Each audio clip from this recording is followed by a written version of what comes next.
यो people, good morning, good evening, good afternoon. जो video देख रहे हैं हम सबके लिए, कैसे हैं आप सब लोग? बेटर ओके, एक बार फिर से स्वागत है आप सबका हमारे नए लेक्चर में। गाइस, लास्ट क्लास के अंदर हम लोगों ने जो है वो डिस्कस किया था हमारा टेस्ट नंबर 1, पेपर नंबर 1 का। तो हम लोगों ने वो सीरीज स्टार्ट की हुई है। तो अभी हमने फर्स्ट टेस्ट जो है वो हमने कर लिया।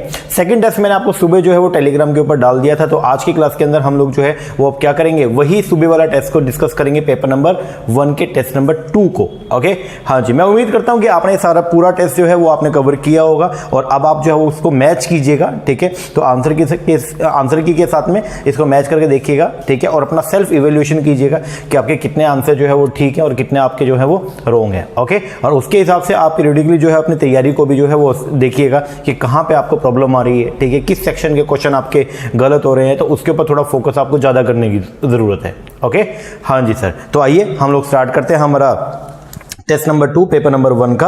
और टेस्ट को आप कंसीडर करके इसके आंसर जो है वो बनाएंगे और उसके बाद में फिर आपको कमेंट करके जरूर बताना है। लास्ट क्लास में मैंने देखा कि बच्चों के कमेंट बहुत ही कम आए हैं। आप लोगों ने जो है वो टेस्ट या तो आपने किया ही नहीं, और अगर किया है तो फिर आपने या तो फिर असेस नहीं किया, आपने इवेल्युएट ही नहीं किया उसको। तो देखिए, अगर आपके लिए टेस्ट हम लेके आ रहे हैं तो उसके पीछे का एक पर्पस है, ताकि आपकी परफॉर्मेंस को आप खुद इवेल्युएट कर सके। ओके, और कोई रीजन नहीं है इसके पीछे, आपकी प्रैक्टिस अच्छी हो जाएगी अगर आप इसको करेंगे तो। और इवेल्युएशन इसलिए मैं बोलता हूं, देखो क्या है कि आपने, ठीक है, मैंने वीडियो डाला, आपने इसको लगा लिया, ठीक है, आपके क्वेश्चन हो गए हैं। बट क्या होता है कि जब आप खुद से करते हैं और उसके बाद जब आप चेकिंग करते हैं तो आपको अपनी जो गलतियां हैं वो आइडेंटिफाई होती हैं कि एक्चुअल में हमारी ये मिस्टेक्स है। ठीक है, तो इसीलिए मैं ये बोलता हूं कि आपको जो मैंने सुबह टेस्ट दिया तो उसको आप जरूर कीजिए। देन शाम को आप उसको जो है वो फिर कोरेस्पोंडेंस जो आंसर जो है जो मैं आपको प्रोवाइड करूंगा उनके साथ मैच जरूर कीजिएगा, ताकि आपको पता चले कि आपकी प्रॉब्लम क्या है। और फिर उससे क्या होता है, एक गोल सेटिंग हो जाती है कि यार पिछले टेस्ट में मेरे इतने क्वेश्चन जो है वो सही थे, अगले टेस्ट में मुझे और अच्छा परफॉर्म करना है। ओके, तो इसलिए बोलता हूं कि आप टेस्ट को परफॉर्म जरूर कीजिए। ठीक है ना? हाँ जी, चलो, मैं उम्मीद करता हूं कि आज वाले टेस्ट के अंदर जो है वो सभी बच्चे अपना जो है वो आंसर जरूर देंगे कि उनके जो है वो कितने कितने ठीक हुए। चलो हम शुरुआत करते हैं। सबसे पहला क्वेश्चन जो था अपना वो था, consider the following statement, the theory is use. एक ऐसा थ्योरी की बात किया गया, the theory is use for teaching abstract relationship. मतलब जो थ्योरेटिकल जो रिलेशनशिप है, ठीक है, उसको पढ़ाने में कौन सी थ्योरी काम करती है? The theory help the student to retain important and the large information for a longer duration. ऐसी थ्योरी जो लॉन्गर ड्यूरेशन के लिए जो है वो बच्चा उस चीजों को रिटेन कर पाए, उसके लिए कौन सी थ्योरी होती है? And the theory was discovered by the David Ausubel. तो ये कौन सी ऐसी थ्योरी है? तो इसको बोलते हैं theory of receptive learning. Answer जो था इसका वो क्या था? Theory of receptive learning. अब रिसेप्टिव लर्निंग जो है इसको बोलते हैं पैसिव लर्निंग। ये क्या होता है? Direction of the learning is from written और spoken form to the meaning. यहाँ पे कुछ हमने जो है बातें लिख रखी होंगी या फिर हम बोल के जो है वो मीनिंग तक पहुंचाएंगे। We derive knowledge of the words through encountering them in text and speech. Most often receptive learning is associated with the learning language through reading and listening. ये थोड़ा ध्यान रखिएगा। तो अगर ये जो क्वेश्चन है ये क्या कि अगर एब्स्ट्रैक्ट मान लीजिए आपको जो है वो रिलेशनशिप मेंटेन करना है, या फिर वो क्या कि अगर बच्चों को लॉन्ग ड्यूरेशन तक जो है वो चीजों को रिटेन करवानी, तो वहां पे जो थ्योरी काम करती है that is the receptive learning. चलो जी, second question.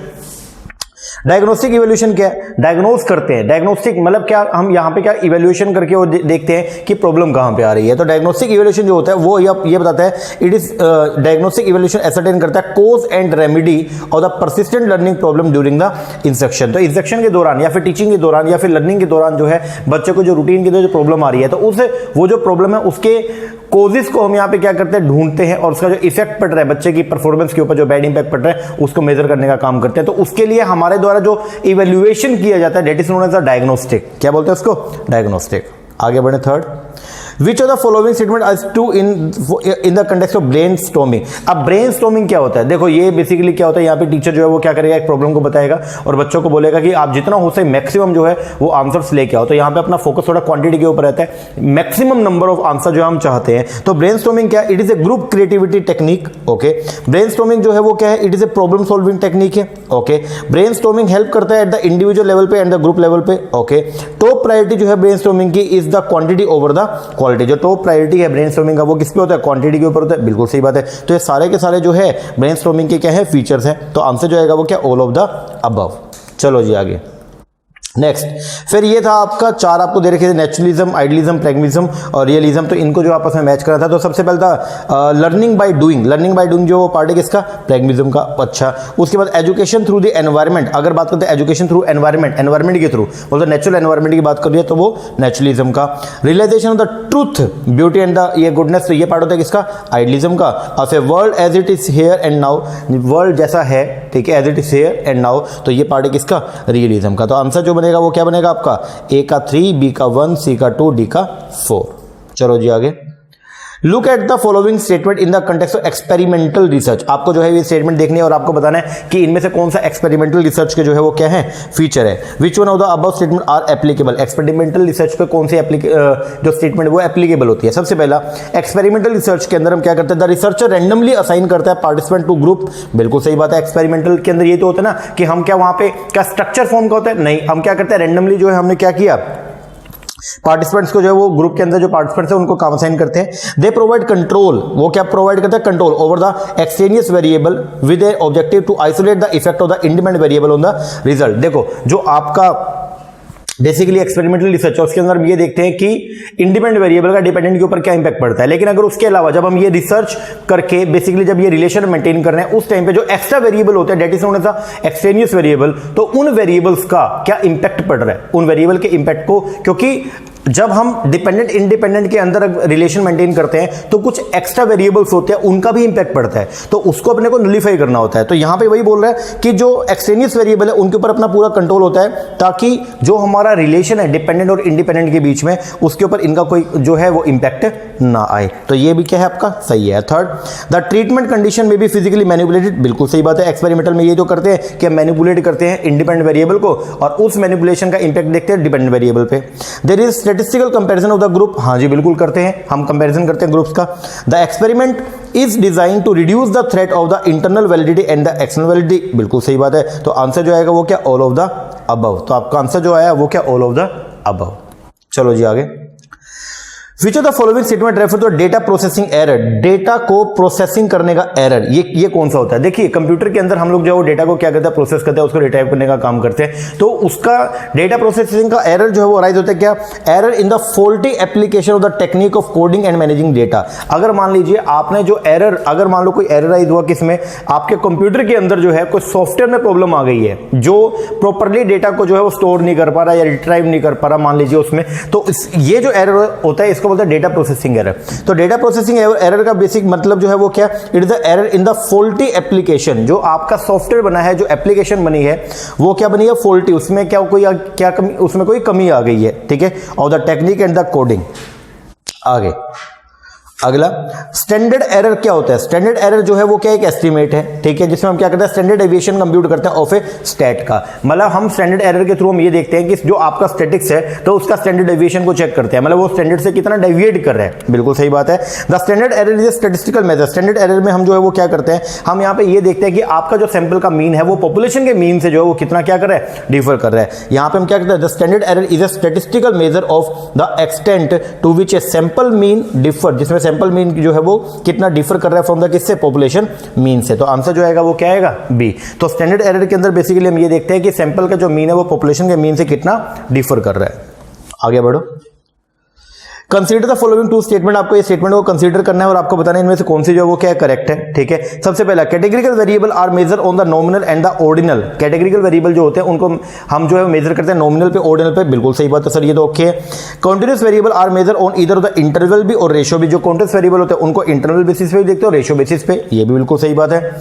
Both categorical and the continuous can be measure against any scale. Any scale के, किसी भी स्केल के हिसाब से होता है, ऐसा नहीं होता। तो आंसर जो बनेगा वो क्या, ओनली 1 and 2। आगे, disturbance that interfere with the transmission receipt of the feedback of a message are known as. क्या बोलते हैं उसको, देखो ये सेंडर है, ये आपका रिसीवर है। जब सेंडर रिसीवर को क्या देता है, कोई इंफॉर्मेशन ट्रांसमिट करता है, तो वहां पे अगर कोई बीच में डिस्टर्बेंस क्रिएट होती है, that disturbance is known as a noise. तो आंसर क्या आएगा, नॉइस। आगे, a teacher will become an effective communicator if, एक टीचर जो इफेक्टिव कम्युनिकेटर कब बनता है, अगर वो बच्चों को वो बात उसी तरीके से समझा पाए जैसे वो समझाना चाह रहा है, तो वो क्या बन जाएगा, इफेक्टिव कम्युनिकेटर बन जाएगा।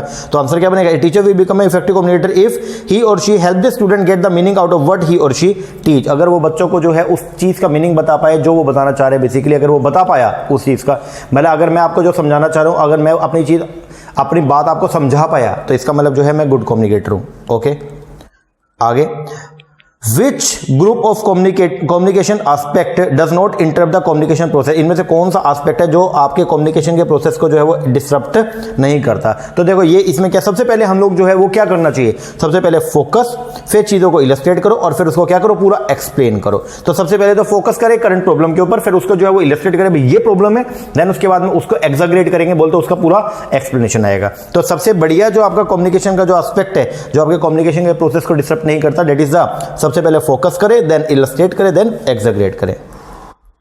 आगे, अब एक क्वेश्चन है, a certain sum of money, ये कल भी जो मैंने आपको दिया था टेस्ट के अंदर, उसका एक अपर वर्जन है। तो बोलते हैं the certain sum of money amount to 1008 हो जाएगा 2 साल में, और 1164 हो जाएगा 3.5 साल में। Find the sum and the rate of interest, तो आपको यहाँ पे बताना है कि कितना पैसा आपने जो इन्वेस्ट किया और उसका रेट ऑफ इंटरेस्ट बताना है। तो देखिएगा, सिंपल इंटरेस्ट 1.5 साल का जो इंटरेस्ट है वो निकाल लो पहले आप, ठीक है। तो हम क्या बोलेंगे, देखो 1.5 साल का, 2 साल का दे रखा था आपको, ये है आपका कितना 3.5 साल का, ये है कितना 2 साल का, तो दोनों का डिफरेंस जो है वो आपका 1.5 साल का आ जाएगा। 1.5 साल का जो है वो कितना आ गया आपका 156 रुपए। ओके, अब 1.5 साल का 156 है तो 1 साल का भी निकल जाएगा, तो 1 साल का निकल गया 104 रुपए। ये 1.5 साल का 156 है तो इसका 2/3 करूंगा तो 1 साल का आ गया 104। 2 साल का निकाल लो, 2 साल का कितना आ गया 208 रुपए। अब ये क्या बोल रहा है, ये 1008 जो वो 2 साल में है, 1008 कितने 2 साल में है, तो इसका मतलब यहां पे आपने कुछ पैसा लगाया होगा, x पैसा लगाया होगा, और यहां पे वो जो है पैसा प्लस सिंपल इंटरेस्ट दोनों मिला के कितना हो गया 1008। मुझे ये पता चल गया इन दोनों साल का जो है 2 सालों का जो सिंपल इंटरेस्ट है वो कितना है, वो है 208। तो इसका मतलब यहां कितना पैसा लगाया होगा, सर यहां पे लगाया होगा कितना 800, तभी तो 800 प्लस में 208 इज इक्वल टू कितना हो गया 1008 हो गया। तो यहां पे हमने कर लिया, ये कितना आ गया 800। उसके बाद बोलते हैं नाउ, अब पी आ गया कितना 800, टाइम आ गया 2 साल, सिंपल इंटरेस्ट है कितना 208। अब फॉर्मुला लगा दो, सिंपल इंटरेस्ट का फॉर्मुला क्या होता था, ये फॉर्मुला था P into R into T upon में 100, इसको मैंने लगा दिया, ये मैंने लगाया यहाँ पे, और इसके हिसाब से मेरा आंसर कंप्यूट 13% जो है इसका क्या आएगा आंसर आएगा। तो जब भी ऐसा क्वेश्चन है तो सबसे पहले आप क्या करोगे, आप सिंपल इंटरेस्ट कंप्यूट करो, ठीक है, दोनों सालों का में बीच में जो है जो आपका डिफरेंस आ गया उसको कंप्यूट करो, उसके बेस पर प्रिंसिपल अमाउंट निकालो, देन उसके बेस पर आपका आंसर हो जाएगा। ओके, हाँ जी सर, चलो आगे। अब ये बहुत ही बढ़िया वाला क्वेश्चन था, मैंने आपको क्लास में भी करवाया था ये। द एवरेज एज जो था 30 बॉयज, 30 बच्चों की एज दे रखी थी कितनी 15 साल, मतलब 30 बच्चों की एवरेज एज 15 साल। जैसे एक ये मान लो 30 स्टूडेंट है, ठीक है, इन सबकी एज को जोड़ के डिवाइड बाय 30 किया तो आंसर जो है वो मेरा कितना आ गया, वो 15 ईयर आ गया। कितना आ गया 15 ईयर, मतलब इन 30 बच्चों की टोटल एज मैंने ली यहाँ पे, total age of 30 student upon में 30 किया तो ये कितना आ गया मेरा 15 साल आ गया। ओके, अब ये बोल रहा है if the age of the teacher is also include, अगर इसके अंदर टीचर की एज को भी क्या कर दिया जाए, इंक्लूड कर दिया जाए, तो एवरेज एज जो है वो कितनी हो जाएगी 16 साल हो जाएगी। कितनी हो जाएगी 16 साल। तो आपको बताना है एज ऑफ द टीचर कि टीचर की एज जो है वो कितनी है, वो आपको बताना है। आइए देखते हैं, देखो एवरेज एज कैसे निकलता है, टोटल एज अपॉन में नंबर ऑफ स्टूडेंट। हाँ जी, टोटल एज कैसे निकलेगा, ये इसको जब इससे मल्टीप्लाई कर दूंगा, हाँ जी, तो मैं टोटल एज निकल लिया पहले बच्चों का, कितना आ गया 450। बट 30 बच्चे हैं, 15 साल हर एक बच्चे की एज है, तो टोटल एज जो है वो कितनी आ गई 450। ओके, और नई अब जो है ये आपकी टोटल एज आ गई है, बात खत्म हो गया। अब नया जो एवरेज आई है वो कितनी आई है 16। नंबर ऑफ कैंडिडेट कितने हो गए 31, 30 तो बच्चे थे और एक आपका टीचर भी आ गया, तो ये सबके मिला के 16 आई है। इसका मतलब अब जो नई एज है वो कितनी हो गई है 496, 16 इंटू में 31 कर दिया 496। अब ये देखो पहले कितनी थी 30 बच्चों की 450, अब हो गया 496, तो इन दोनों का जो डिफरेंस है वही तो टीचर की जो है वो क्या है एज है, तो निकल गया एज ऑफ टीचर जो आएगा वो क्या 496 में से 450 माइनस करो तो 46 साल जो है वो टीचर की क्या आ जाएगी एज आ जाएगी। ओके, हाँ जी सर, चलो आगे बढ़ते हैं। लो जी, बोलते हैं न्याय जो न्याय अपना न्याय स्कूल था, ठीक है, ऑर्थोडॉक्स का, तो उसके अंदर जो है उसने वो बताया था कि न्याय मेंशन 4 सोर्स ऑफ प्रमाण ऑफ द नॉलेज, ठीक है, प्रमाण के जो है वो 4 सोर्स उसने बताए। एक था परसेप्शन, हाँ जी, एक था इन्फ्लुएंस, एक था कंपैरिजन और एक था क्या वैदिक वर्ड, ठीक है, जिसको बोलते हैं क्या शब्द, ठीक है, टेस्टिमोनी बोलते हैं, ठीक है। अब न्याय ने आर्गू किया दैट द आउटसाइड वर्ल्ड की बाहर का जो वर्ल्ड है उसके ज्ञान को हम पा सकते हैं दो तरीके से, सेंसेस से भी और माइंड से भी। तो आंसर जो आएगा वो क्या बोथ ए एंड बी। आगे बढ़ो। Which of the following concept of the Indian logic system denote circumstantial implication, ये तो बता रखा है अर्थापति। ओके आगे, डिडक्टिव आर्गुमेंट साउंड तब होगा if and only if it, deductive argument का साउंड होना। अब देखो पहली बात तो ये है, कोई भी डिडक्टिव आर्गुमेंट जो है या तो पहले तो वो वैलिड होगा या फिर क्या होगा, इनवैलिड होगा। वैलिडिटी और इनवैलिडिटी डिपेंड करती है किसके ऊपर, स्ट्रक्चर के ऊपर। बोल तो PPC, अगर वो वैलिड हो गया तो उसके बाद या तो वो साउंड होगा या फिर क्या होगा, अनसाउंड होगा। वो डिपेंड करता है किसके ऊपर, ट्रूथनेस के ऊपर। अगर प्रीमाइसिस जो है वो क्या है, ट्रू है तो ये साउंड होगा, और अगर वो क्या है, ट्रू नहीं है तो वो क्या हो जाएगा, अनसाउंड। तो आंसर जो आएगा इसका क्या, deductive argument is sound only if, sound if and only if it is valid है। पहली बार डिडक्टिव आर्गुमेंट साउंड का होने के लिए पहले वो वैलिड होगा, and all its premises are true, और उसके सारे के सारे प्रीमाइसेस जो है वो क्या होंगे, ट्रू होंगे। चलो जी आगे बढ़ते हैं। सेंडिंग एंड रिसीविंग मैसेज और signal occurring at the same time, same time के ऊपर जो है मैसेज को हम क्या कर रहे हैं, भेज भी रहे और मैसेज को क्या रिसीव भी कर रहे हैं, तो उसको क्या बोलते हैं, उसको बोलते हैं सिंक्रोनस, क्या बोलते हैं, सिंक्रोनस कम्युनिकेशन, सिंक्रोनस मीडिया बोलते हैं उसको। ठीक है आगे, the function of the mass communication, ये बहुत इंपॉर्टेंट क्वेश्चन है और मैंने कई बार डिस्कस भी किया। The function of the mass communication जो है of applying the information, apply करना इंफॉर्मेशन को regarding the process, issue, event and the societal development is known, उसको क्या बोलते हैं, उसको बोलते हैं हम लोग क्या, सर्विलेंस। क्या बोलते हैं, सर्विलेंस। थोड़ा ध्यान रखिएगा। आगे, which of the following is not related to information security, इनमें से कौन सा इंफॉर्मेशन सिक्योरिटी से रिलेटेड नहीं है। इंटरनेट के ऊपर जो आप इंफॉर्मेशन डालते हैं तो उसमें से इनमें से कौन सा उससे रिलेटेड नहीं है। सबसे पहला डेटा इंक्रिप्शन, ये तो आता है, इंक्रिप्ट कर देंगे डेटा को ताकि और कोई जो उसको रिट्राइव ना कर सके, बिल्कुल पार्ट है। वाटरमार्क दे दिया, जैसे मान लो कहीं, अब हमने भी दे रखा है, आपने देखा होगा, ये देखो ये रेड कलर का ये जो आ रहा है ना, ये डेट इज मतलब वाटरमार्क। ठीक है, वाटरमार्क भी देते हैं हम क्या करने के लिए, इंफॉर्मेशन सिक्योर करने के लिए। ओके, डेटा को हाइड कर दो। ओके, इंफॉर्मेशन रिट्राइवल, ये इसका पार्ट है क्या, नहीं सर, इंफॉर्मेशन रिट्राइवल जो है वो इंफॉर्मेशन सिक्योरिटी का पार्ट नहीं है। तो आंसर जो आएगा वो क्या, इंफॉर्मेशन रिट्राइवल। आगे, 2030 का एजेंडा आया था सस्टेनेबल डेवलपमेंट का, itself is grounded explicitly in the promotion and the protection of the human right including the principle of the equality and the non discrimination that are the foundation of the United Nation charter and the universal declaration of the human right. Which of the following has been the main agenda, तो इनमें से कौन सा main agenda था 2030 वाला जो आपका agenda आया था, 2015 के अंदर लेके आए थे सस्टेनेबल डेवलपमेंट गोल, और इसका 15 साल का टाइम पीरियड था। 2030 के अंदर ये क्या होगा, अकॉम्प्लिश होगा। ठीक है, 193 नेशन जो इसको लेके आए थे, उसका एक तो सबसे मेन मोटिव तो ये था, लीव नो वन बिहाइंड, और दूसरा जो आपका यूएन का जो एजेंडा था वो क्या था, endeavour to reach the furthest behind first. तो ये दोनों के दोनों जो है उसके क्या थे, एजेंडा थे। तो थोड़ा ध्यान रखिएगा, देखने में हमेशा एक क्या था, लीव नो वन बिहाइंड, हमेशा यही बोलते हैं हम, leave no one behind is a main agenda, लेकिन ये भी साथ में इसके इंक्लूड है, तो बोथ एंड भी आंसर आएगा, ध्यान रखिएगा इस चीज को।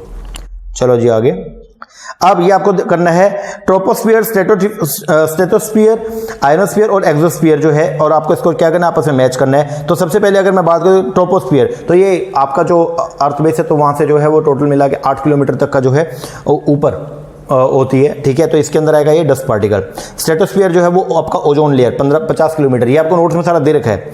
आयनोस्फीयर जो है वो उसमें लेके चलते हैं कौन सा, अबव 48 किलोमीटर वाला जो है वो है आपका कौन सा, आयनोस्फीयर, और इसके अंदर बेसिकली क्या है, इसमें मीटियोर्स जो है ये सब आपके यहाँ पे होते हैं। ठीक है, और फिर आपका है एक्सोस्फीयर, तो ये आपका अपर लिमिट है एटमोस्फीयर का, एक्सटेंड अप टू 10,000 किलोमीटर, तो ये है आपका एक्सोस्फीयर को इससे रिलेट करते हैं। तो आंसर क्या बनेगा, 1 2 3 4।